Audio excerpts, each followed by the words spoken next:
What I think is really cool about them is that they are a way to like I guess transport an audience into another place. I've always liked this idea of escapism. Something about it is just like really fascinating to me, and everyone has their different form of escapism. But I think the reason why for me movies are the coolest forms of escapism, if you will, is because I just like how you can watch something that is created by something else and you can become a part of someone else's life and you have to worry about their problems and their issues, and it's one of those things too. It's like, you acknowledge that whatever happens in a movie isn't actually going to affect your daily life, but it's fun to be concerned and go along with the characters and their journey for an hour and a half or 2 hours or however long the movie is in question. I think that's what I like the most, and I like how we can use different tools and different things in order to create that experience for an audience member.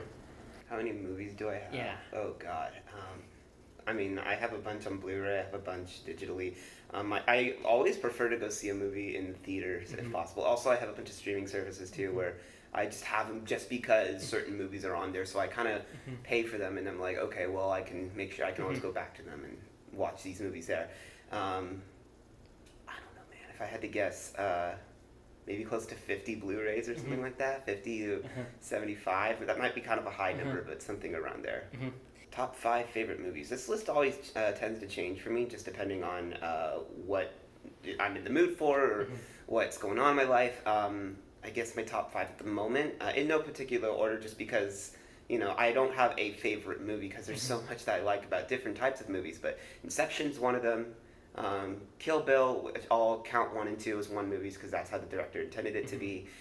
Sideways is one right now. That is really fascinating to me, and I really like that one. The Shining by Stanley Kubrick is always been one of my favorite movies, always one of the most rewatchable movies for me. And then there's actually one, I don't think a lot of people have heard about this one. It's called Mary and Max. It's actually it's stop-motion animated movie about a young girl who is away in Australia writing to an autistic gentleman who lives in New York, and they are pen pals for many years and kind of just shows their relationship. That's one of my favorites as well.